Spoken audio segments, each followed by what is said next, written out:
Bonjour à tous, bienvenue dans cette visioconférence à destination des seniors sur les gestes et postures. Cette visioconférence est réalisée en collaboration avec Movadom, Movadom Allié, Family Zen, Adapsia, Travelage et Destination Multimédia. Elle est financée par la Conférence des financeurs de la prévention de la perte d'autonomie du département du Val-de-Marne avec le concours de la CNSA. Merci à tous de votre participation. Je suis Pascal Macias. Je fais de l'accompagnement individuel au déménagement des personnes âgées dans l'Allier, dans le département de l'Allier, et je réalise également des conférences à destination des seniors sur ce même département. Vous pouvez vous inscrire à toutes nos visioconférences sur le site movadom.eventbrite.com. N'hésitez pas à le partager par mail ou par SMS ou à tous vos contacts. Je serai aujourd'hui votre hôte pour cette visioconférence qui sera animée par Constance. On se retrouvera à la fin pour des questions-réponses où j'ouvrirai vos micros, mais en attendant, si vous avez des questions, n'hésitez pas à les poser dans le chat. Constance, je te laisse prendre la main sur la présentation.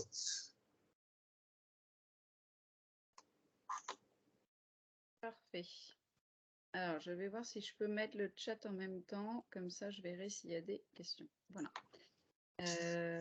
Alors, sauf que si je mets le chat, je crois que je n'ai plus écrit. S'il y a des questions dans le chat, je t'interpellerai ou alors on les posera tout à la fin si c'est pas trop... Oui, voilà, pas de problème. Donc, bonjour. Donc, moi, je suis Constance Leblanc. Je suis ergothérapeute et cofondatrice d'Adapsia, qui est un réseau national d'ergothérapeutes.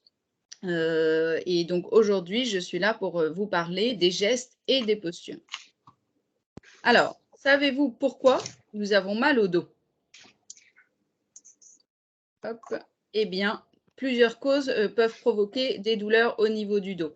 Tout d'abord, des tensions musculaires, l'usure des vertèbres. Donc, avec l'âge, on peut être de plus en plus sensible à l'arthrose. Ça peut être aussi dû à une compression des nerfs au niveau de la colonne vertébrale, à une hernie discale ou autre. En tout cas, il y a plein de causes qui peuvent entraîner du coup des douleurs au dos. Le mal de dos, donc en fait le principe c'est que lorsqu'on se penche en avant sans plier les genoux, Pascal, je crois que tu as laissé ton micro, du coup on entend des petits bruits. Je ne sais pas si c'est... Voilà, c'est bon. Donc, le mal de dos. Donc, lorsqu'on se penche en avant sans plier les genoux, du coup, les disques intervertébraux, donc c'est-à-dire les disques qui sont entre chaque vertèbre, sont écrasés et rentrent en contact avec les nerfs. Et cela entraîne une douleur. Donc là, on voit bien les disques, du coup, qui viennent se resserrer et la douleur qui peut être entraînée. Donc, pour cela, quel geste faut-il éviter? Donc, de manière générale, il faut éviter de se pencher en pliant le dos. On voit bien que dès qu'on va chercher un objet au sol, le fait de se pencher sans plier les jambes va entraîner du coup une douleur parce que le dos voilà, reste dans une mauvaise position. Donc, est-ce qu'il vaut mieux se reposer ou être en activité lorsqu'on a mal au dos?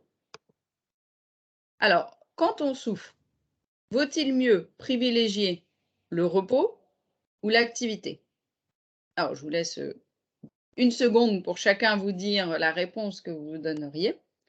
Donc, quand on a des douleurs, on a souvent envie de s'allonger, de plus bouger et de rester au fond de son lit.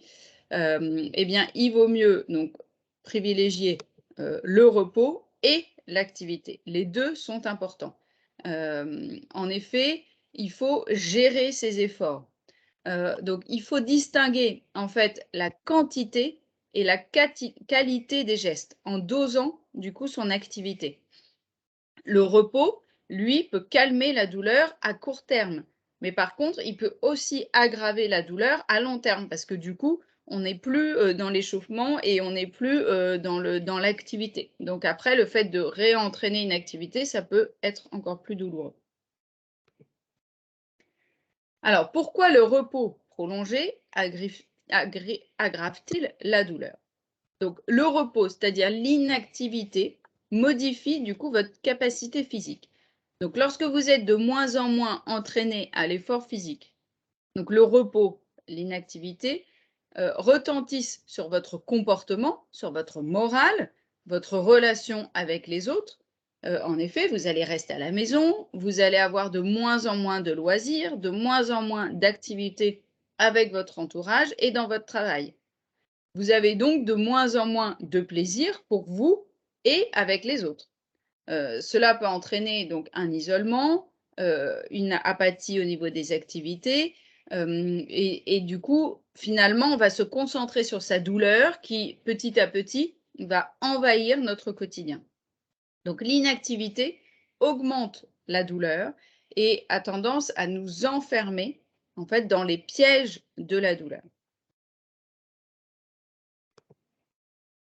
Donc ça entraîne des contractions et des tensions et le cercle vicieux qui fait que finalement, eh bien, ça entraîne des douleurs, on a moins en moins envie de sortir et donc ça entraîne d'autres douleurs. Au niveau de la gestion de l'effort, donc c'est la qualité du geste qui est important. Donc en respectant de temps en temps des repos relaxants et dans des positions adaptées, en adaptant l'effort et le geste à la douleur, et en répartissant les efforts journaliers, la qualité du geste est meilleure et engendre donc moins de douleur et d'appréhension aussi. Parce que c'est vrai que si on a des douleurs et que du coup on ne fait plus rien, bah après on appréhende encore plus les mouvements qui entraînent les douleurs. Donc cela favorise la reprise des activités et permet donc un reconditionnement à l'effort. Donc au niveau du repos. Donc, le bon repos exige tout d'abord une bonne position. Donc, on peut être en effet en position debout, mais avoir une stabilité. On peut être en position assis.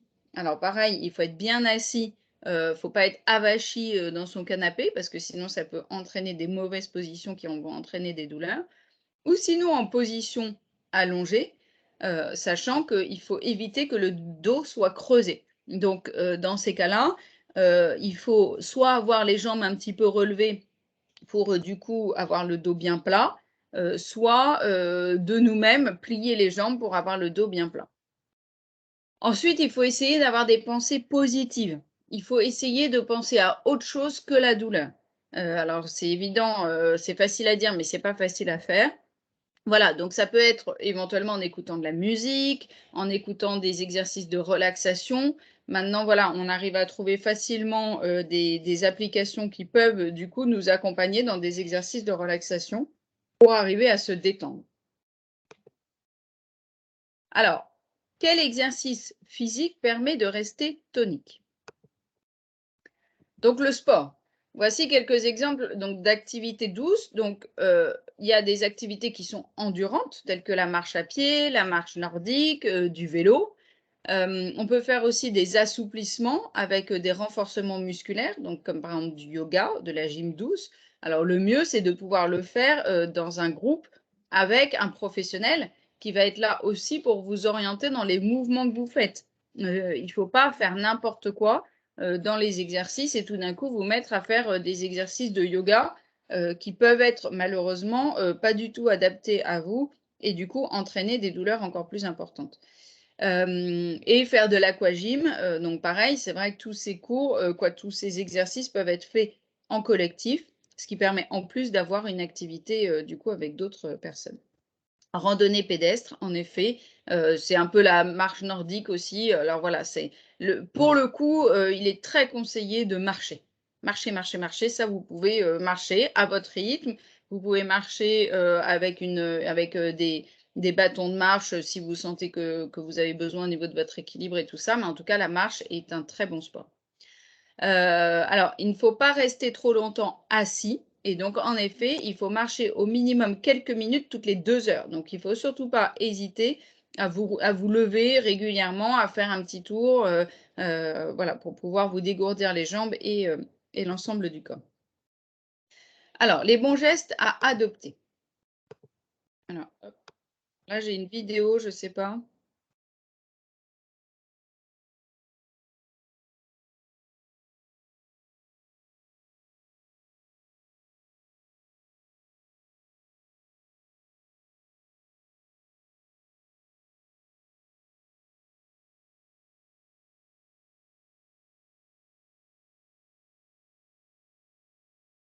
Donc là, en fait, c'était une petite vidéo pour vous montrer donc, un rituel pour bien démarrer la journée.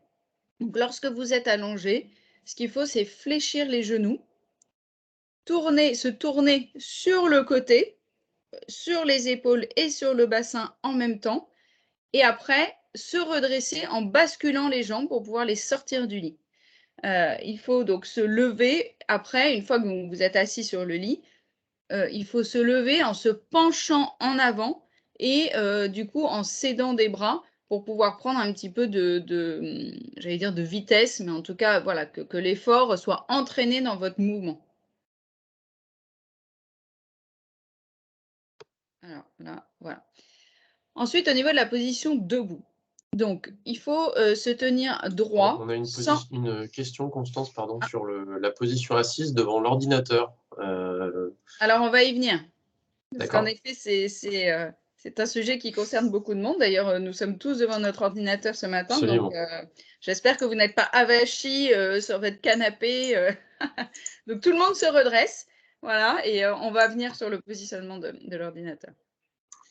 Alors, en tout cas, quand on est debout, il faut éviter donc de s'avachir parce que du coup, cela creuse le dos et peut entraîner des douleurs. Donc, c'est vrai qu'avec la fatigue, on a tendance à avachir le bas de son dos qui du coup se creuse. D'ailleurs, c'est bon à tout âge hein, parce que même les enfants, on leur dit tout le temps, tiens-toi droit. Voilà, donc il faut toujours essayer de temps en temps de prendre conscience de sa position et de se dire, ah, attention, là, il faut que je me redresse un petit peu.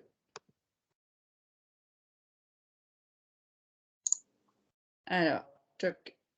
Alors, lorsque donc, les signes de fatigue donc, apparaissent, du coup, il faut basculer son bassin en se grandissant pour être à nouveau droit. Donc, c'est en fait ce qu'on appelle l'autograndissement qui permet du coup de reprendre une bonne position. Au niveau, il y a une alternative en fait qu'on appelle du coup assis debout. En fait, ça peut être l'assise haute. Donc ça, c'est en utilisant un siège en fait qui n'est pas trop bas pour pouvoir éviter de faire l'effort après de se relever. Donc c'est un siège qui va être positionné à peu près à 60 cm de hauteur.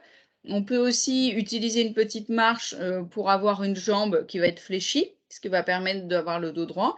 Ou sinon, on peut aussi se mettre contre un mur pour pouvoir du coup se caler le dos contre le mur.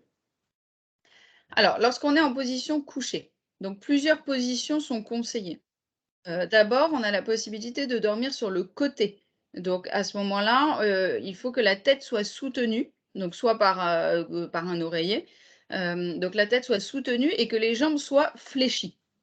Ensuite, on peut aussi dormir sur le dos avec donc la tête et la nuque qui vont être soutenues, pareil. Et en cas de douleur, du coup, on a vu qu'on pouvait légèrement plier les jambes. Alors vous pouvez mettre un petit coussin, en dessous des genoux pour pouvoir avoir cette plicature de genou. Ensuite, on peut dormir donc sur le ventre, et donc si besoin, pour éviter justement de plier le dos, on peut mettre pareil un petit coussin sous son ventre pour pouvoir, redresser, le dos. En tout cas, une literie adaptée aux courbatures de la colonne, qui soit assez ferme et qui soit confortable, est conseillée. Alors, quelles sont du coup maintenant les bonnes postures à adopter? Donc, le balancier. Alors, le balancier, c'est qu'en fait, lorsqu'on ramasse un objet au sol, il faut essayer de lever une jambe au moment de se pencher. Parce que comme ça permet de garder le dos bien droit, de rester en lignée, voilà, vraiment le bras, le dos et la jambe. Ensuite, le chevalier servant. Alors, bon, il ne faut pas faire ça tout seul au milieu de votre salon si vous avez tendance à avoir des petites pertes d'équilibre. N'allez pas faire les tests d'exercice que je vous donne là. Il faut le faire en sécurité. Il faut éventuellement avoir un meuble à côté de soi pour se tenir, voilà, ou être avec quelqu'un. Mais en tout cas, pour descendre au sol, on peut donc mettre un pied en avant, plier le genou arrière et au moment de remonter, on prend appui sur son genou qui est plié, on regarde devant soi et du coup, on lève la jambe arrière.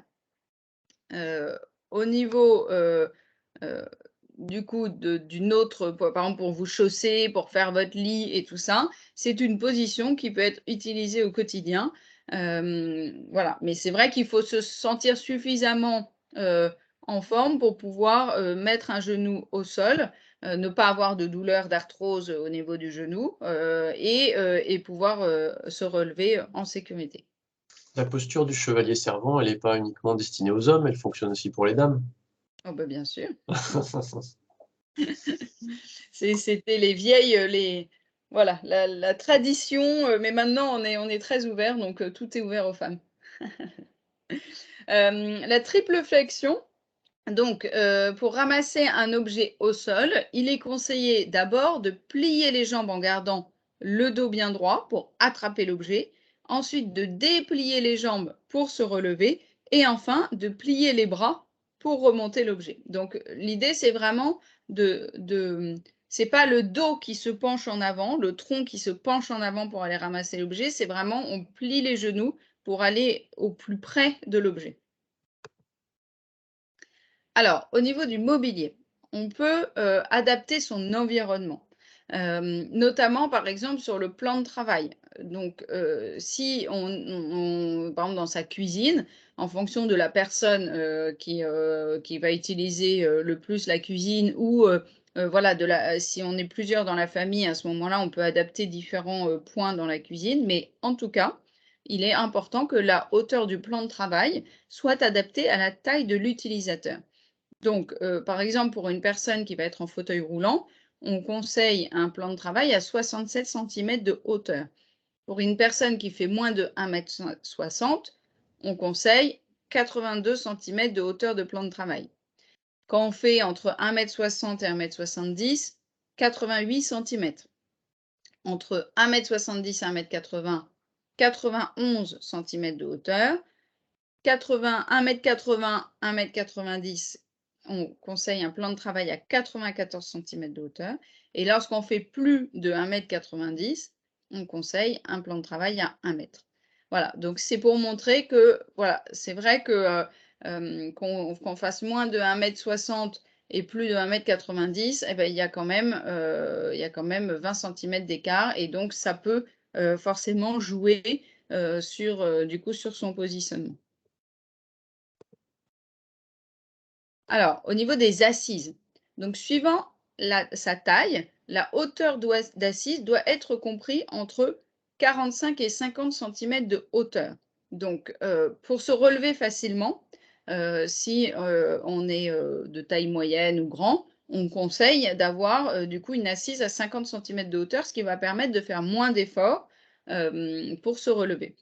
Donc, pour éviter de modifier tout son mobilier, notamment ses fauteuils de salon, son canapé et tout ça, on peut utiliser des rehausseurs, donc des pieds rehausseurs, en fait, qui viennent se mettre sous les pieds du meuble. Alors, soit on peut carrément changer les pieds, par exemple le lit, on peut, si c'est un lit standard, on peut dévisser les pieds et venir mettre des pieds qui sont plus grands. Pour le canapé aussi, ou sinon utiliser voilà, des systèmes de plots surélévateurs. Pour les chaises, on peut utiliser une chaise assis debout, donc je vous parlais tout à l'heure de la position assis debout, qui est en fait une chaise qui va se régler en hauteur en fonction de votre taille et qui va du coup permettre de se reposer un petit peu, notamment par exemple au moment des repas ou au moment de la toilette, de se reposer un peu sans pour autant être totalement assis, ce qui demande après un effort pour se relever. Là, c'est vraiment être assis debout, c'est-à-dire on s'assoit et on se relève très facilement. Ah, alors, adapter son espace de travail. Donc, il est conseillé de mettre une assise entre 38 et 53 cm de hauteur avec la table qui va être entre 65 et 75 cm de hauteur. En tout cas, ce qui est important, c'est que au niveau de la hauteur des yeux, il faut que la hauteur des yeux soit au-dessus de l'écran. Donc, c'est très important parce que si l'écran est trop bas, du coup, on va regarder vers le bas et donc un moment, ça va nous entraîner des douleurs au niveau de la nuque et des tensions cervicales. Donc, vraiment, d'avoir les pieds bien à plat ou avec éventuellement un petit repose-pied, d'avoir les genoux, vous voyez, on voit bien entre les membres inférieurs et les cuisses, on voit bien qu'il faut un angle qui soit à 90 degrés. Et ensuite, donc d'avoir le dos bien droit. Et au niveau des coudes, il faut que les coudes soient bien stabilisés et qu'on soit pareil à 90 degrés au niveau de l'avant-bras et du bras. Ça, c'est important aussi parce que si on a le coude dans le vide, eh ben, au bout d'un moment, on va avoir une tendinite au niveau de l'épaule. Voilà, donc il faut que l'avant-bras puisse être posé. Et donc le regard avec la vue qui va être au-dessus de l'écran. Alors vous pouvez rehausser votre ordinateur avec, soit avec une boîte ou avec des livres. Voilà, c'est pas forcément quelque chose d'ultra spécifique. Le tout, c'est de rehausser votre ordinateur pour qu'il soit bien positionné. Alors, lorsqu'on est aidant et que l'on doit aider une personne, quels sont les bons gestes? Alors, stimuler la personne aidée va permettre du coup déjà de stimuler et d'entretenir ses capacités cognitives et physiques et va aussi faciliter l'aide qui va être apportée par l'aidant. Donc le principe de base, c'est qu'il faut élargir sa surface d'appui au sol. Ensuite, il faut travailler près de soi, c'est-à-dire qu'on appelle faire corps avec la personne. On va voir après des images. Contrôler sa région lombaire, donc c'est-à-dire faire nous attention à notre dos. Utiliser un troisième appui, comme c'est possible, utiliser un troisième appui, pas seulement ses jambes, voilà. Se servir de ses jambes parce qu'elles peuvent remplacer les mouvements du tronc et utiliser son corps pour faire contrepoids et balancier. Alors tout ça, c'est voilà, c'est pas très facile à identifier, donc on va voir quelques images. Donc lorsque la personne est alitée et que l'on a besoin du coup de la positionner sur le côté, il faut lui demander tout d'abord de plier ses jambes et ensuite d'attraper avec son bras opposé le bord du lit. Ainsi, elle va pivoter naturellement et du coup, si besoin, nous, on peut l'aider aussi en positionnant nos mains au niveau de son bassin et au niveau de son épaule. Par contre, attention à la position de nos jambes et de notre dos. C'est-à-dire que de nos jambes, on a bien indiqué qu'il fallait utiliser la surface au sol, donc il faut avoir les jambes, les pieds un petit peu écartés.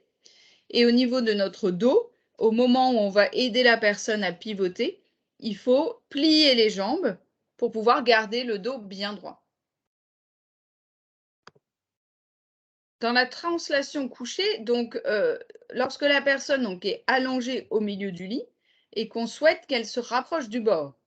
Alors d'abord, on va lui demander, pareil, de plier les genoux et de rapprocher ses pieds vers nous. Ensuite, on va lui demander de pousser sur les talons et les coudes pour glisser le bassin vers le bord du lit. Donc c'est là où il y a une translation. Et après, d'allonger ses jambes et de rapprocher ses épaules. Donc d'abord, vous voyez, c'est attraper le bord du lit et donc rapprocher les pieds, donc les pieds du lit, ensuite le bassin et ensuite les épaules. Pareil, il faut éviter de se pencher. Donc lorsque par exemple il y a un lit médicalisé, surtout n'hésitez pas à monter la hauteur du lit pour qu'elle soit à la hauteur de votre bassin. Alors, le rehaussement couché. Donc, lorsque la personne est au fond de son lit et qu'il faut l'aider à se repositionner.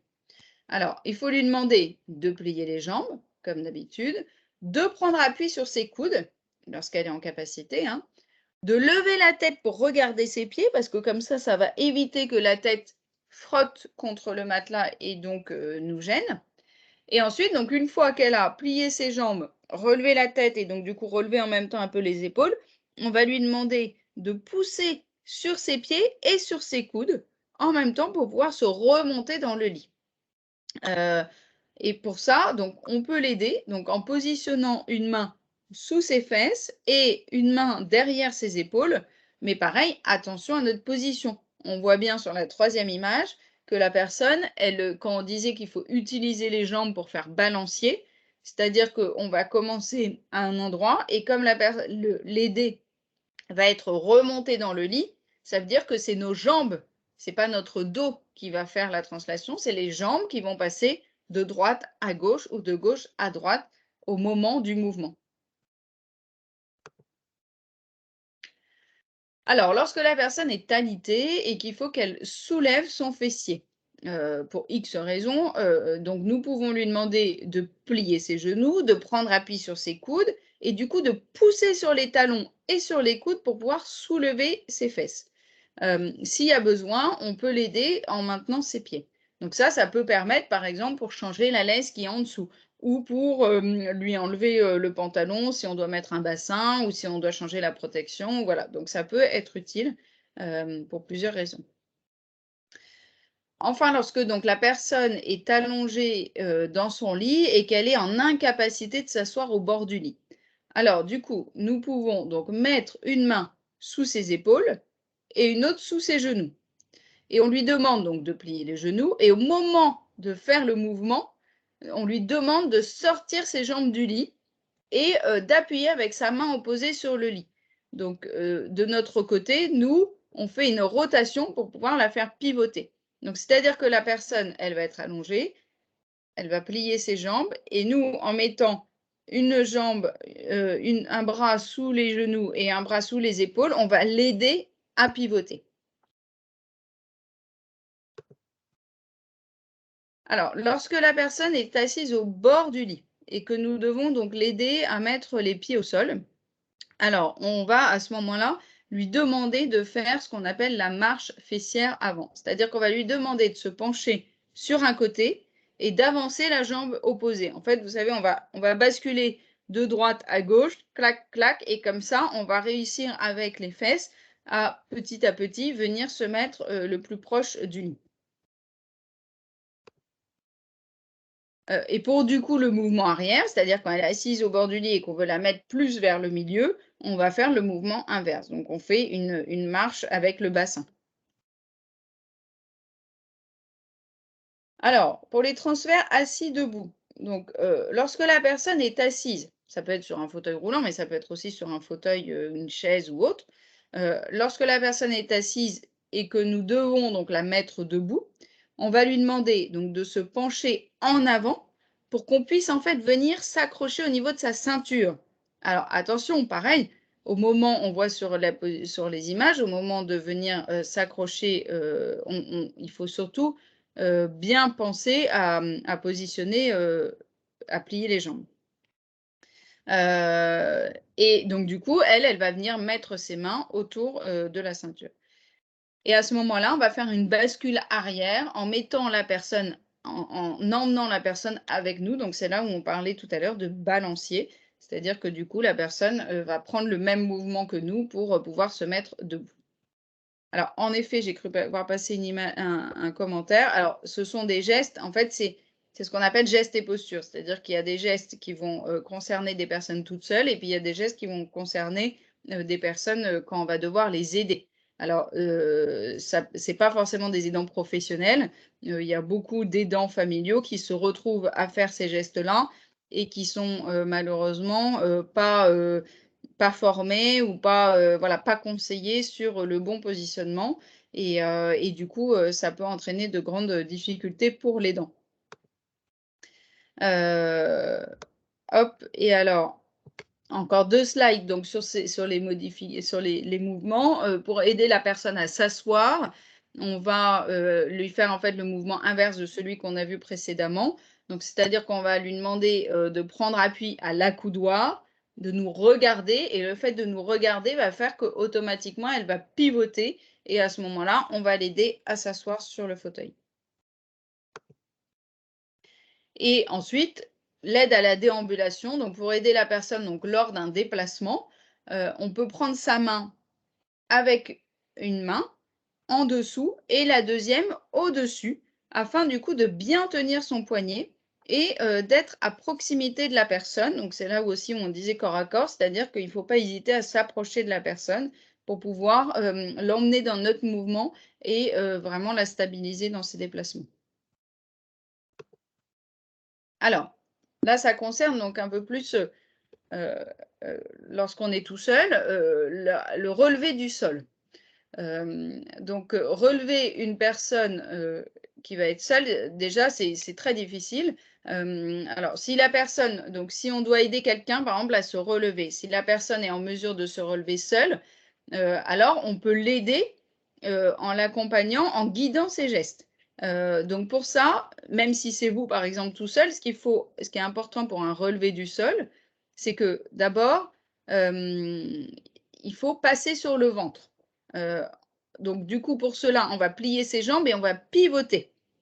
On va du coup pivoter son corps doucement sur le côté et finalement, on va se retrouver sur le ventre pour pouvoir après, donc sur l'image numéro 2, prendre appui sur ses avant-bras pour pouvoir ensuite emmener la jambe pliée donc vers les coudes et du coup se retrouver en fait à genoux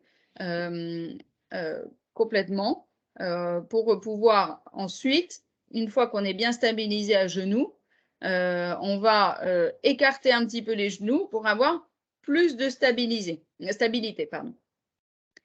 Une fois qu'on est comme ça, si on a la possibilité, on va se déplacer donc à quatre pattes jusqu'à un meuble, à une chaise ou à un appui en fait qui va être stabilisé pour pouvoir prendre appui et se relever en sécurité.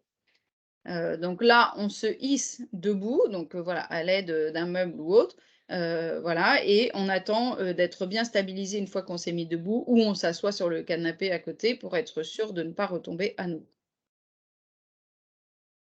Alors là, c'est juste quelques aides techniques qui peuvent éventuellement faciliter donc, les gestes et postures. Donc, tout d'abord, en mettant par exemple un disque pivotant sous les fesses de la personne, soit de soi-même ou soit de l'aider. Du coup, on va pouvoir pivoter beaucoup plus facilement. Donc, il y a des modèles qui sont pour les domiciles, il y a des modèles qui peuvent être aussi pour la voiture. Alors, au sol, si on est sur le côté, j'ai pas eu le temps de voir le poste, on va en discuter après. En tout cas, pour le siège pivotant, donc vous pouvez utiliser un siège pivotant comme ça pour vous aider, donc par exemple, à pivoter lorsque vous êtes assis sur votre lit. Lorsque vous vous asseyez en voiture, ça peut être compliqué de pivoter pour pouvoir mettre les jambes dans la voiture. Donc, vous pouvez utiliser des coussins pivotants. Et ensuite, la planche de transfert peut permettre le passage d'une assise à une autre, du coup, en ayant un système de planche qui fait qu'on est sûr de ne pas tomber. Alors, au niveau du lit, on peut utiliser une échelle de lit qui permet du coup de se redresser de la position allongée à la position assise. Alors, du coup, on prend appui vraiment à l'échelle, à chaque maillon de l'échelle pour pouvoir se redresser petit à petit. Pour utiliser cette aide-là, il faut quand même avoir un tonus au niveau du tronc qui puisse permettre du coup de se redresser de face. Sinon, ce qu'on peut faire, c'est utiliser une barre de redressement qui peut permettre, donc au moment, on a vu que pour sortir du lit, il fallait d'abord pivoter pour pouvoir se mettre sur le côté. Et donc ça, la barre de redressement peut permettre d'avoir un appui sur le côté. Donc déjà pour s'aider à pivoter. Une fois qu'on est pivoté sur le côté, il faut basculer ses jambes en les sortant du lit et du coup se redresser pour être en position assise. Donc pareil, la barre de redressement peut permettre d'avoir un appui fixe pour pouvoir se mettre en position assise. Et une fois qu'on est assis, elle peut nous aider à se mettre debout puisque du coup, on a un appui sécurisé. Donc, la barre de redressement, pour information, c'est un système qui vient se glisser entre le sommier et le matelas. Et du coup, il y a une petite barre qui va ressortir sur le côté du matelas pour pouvoir avoir un appui. On peut aussi utiliser un drap de transfert qui peut être utilisé dans plusieurs situations. Par exemple, pour rehausser la personne dans son lit. Donc, on la pivote sur le côté, on met le drap de transfert derrière son dos et ses fesses et sa tête. Hop, on la repivote de l'autre côté pour pouvoir déplier complètement le drap de transfert. Et après, du coup, ça permet de la rehausser plus facilement dans le lit. On peut aussi l'utiliser pour l'aider à passer d'une assise à une autre, notamment donc, avec la planche de transfert. À ce moment-là, on met le drap dessus et en fait, ça permet de glisser plus facilement. Donc là, on va voir une vidéo pour utiliser la barre de lit.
Alors, oui, en fait, c'est pas que pour les lits médicalisés, c'est-à-dire que c'est des systèmes, qui peuvent être utilisés, sur, des lits, standards. Après, il faut, juste qu'en effet, on puisse glisser, la barre entre, le sommier et le matelas. Après, de toute manière, ce qui est important dans les aides, que je vous présente aujourd'hui, c'est qu'en effet, elles vont être personnalisées en fonction de vos besoins et en fonction, de votre environnement. C'est-à-dire que, quand je vous parlais des pieds, surélévateurs de canapé, tous les modèles ne conviendront pas, à tous les canapés. La barre latérale de lit, il y a plein de modèles différents du coup qui peuvent pareil, s'adapter, plus ou moins à votre lit. Donc, ce qui est important, c'est d'être conseillé, donc soit par un ergothérapeute, qui peut venir à votre domicile pour évaluer vos besoins et du coup, vous conseiller en fonction de votre environnement, soit par un revendeur de matériel médical, qui connaît aussi très bien son matériel, qui par contre ne peut pas toujours se déplacer au domicile. Mais voilà, en tout cas, c'est important d'être conseillé pour pas vous retrouver à acheter du matériel qui finalement ne va pas, convenir ni à vos besoins, ni à votre environnement. Alors là, c'était quelques, aides techniques pour des guidons de transfert. Donc ça, c'est, des guidons de transfert. Donc ça permet, en fait, de déplacer, la personne aidée, lorsqu'elle n'est pas en capacité de de marcher, mais qu'elle peut avoir donc une station, debout. Donc alors lorsqu'elle peut avoir une station debout, on va utiliser le guidon de transfert, et elle restera debout le temps du déplacement. Sinon, on peut utiliser un verticalisateur électrique, pour les personnes qui sont en capacité, donc qui ne pouvant pas réaliser par elles-mêmes le transfert assis debout. Et sinon, on va utiliser le lève-personne pour, la personne, du coup, qui n'est pas du tout en capacité de tenir en position debout. Hop, alors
Voilà, donc là, c'était juste pour montrer. Alors, je vais arrêter la présentation. Je te laisse reprendre, Pascal. Voilà. Mais alors, je vais juste reprendre un petit peu les discussions. Alors, qu'est-ce qu'on a eu comme question? On a eu si il y avait aider à relever une personne au sol ou se relever quand on est au sol. Il y avait Françoise, je crois, qui disait si on est sur le côté, est-ce que c'est la même chose, de la même façon que si on est sur le dos? C'est pas forcément évident si on est coincé sur le dos entre le lit et le mur pour aider une personne ou si on est soi-même une personne âgée tombée sur le dos. De se tourner entre le lit et le mur pour se redresser. Je vais remettre la slide qui correspond. Oui.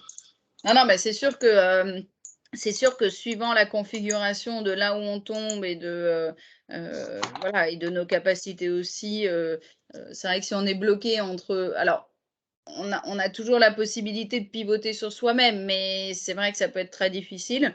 En tout cas, ce qui est sûr, c'est que si vous êtes sur le dos, même si vous êtes tombé entre votre lit et votre mur, vous aurez des difficultés à vous relever de la position allongée sur le dos à assis comme ça. Le tonus au niveau du tronc sera ça va être trop compliqué. Donc, voilà, vraiment, ce qui est conseillé, c'est d'arriver à se glisser sur le côté et à pouvoir après se remettre du coup sur le ventre, sur les genoux, en prenant appui sur ses coudes et à se relever comme ça.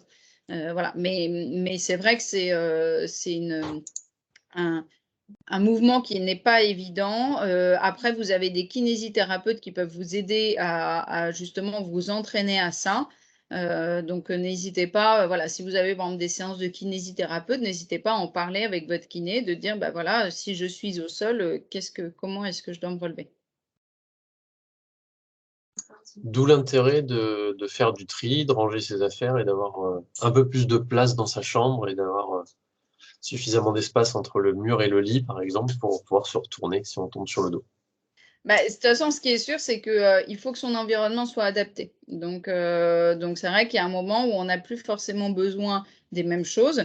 Donc c'est important de pouvoir trier son logement en fonction, de son âge et de ses besoins. Donc c'est vrai que les conférences sur le tri, sont très intéressantes, parce que, bah, concrètement, il y a plein de livres, de vêtements et tout ça dont on n'a pas forcément besoin, dont on n'a plus forcément besoin et ce sont des choses qui peuvent encombrer le logement et ce qui est important, c'est que l'espace de circulation dans le logement soit suffisamment, aisé pour pouvoir se déplacer en sécurité. Très bien. Merci Constance. Je vous invite à remplir le questionnaire de satisfaction en cliquant sur le lien « Cliquez ici ». Ce questionnaire est utile pour nous pour faire un retour à nos financeurs et vous avez également un petit espace de texte libre, un champ libre où vous pouvez proposer des thématiques pour des prochaines visioconférences. Vous avez également donc notre prochaine visio demain à 10h30. Donc ça sera encore matinal comme nous disait Nicole, sur la thématique de l'archivage des documents. Vous pouvez vous inscrire sur movadom.eventbrite.com ou partager ce lien avec vos proches.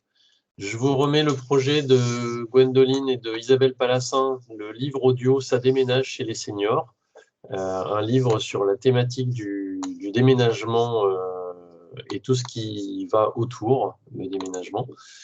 Merci encore à notre financeur, la conférence des financeurs du département du Val-de-Marne et la CNSA.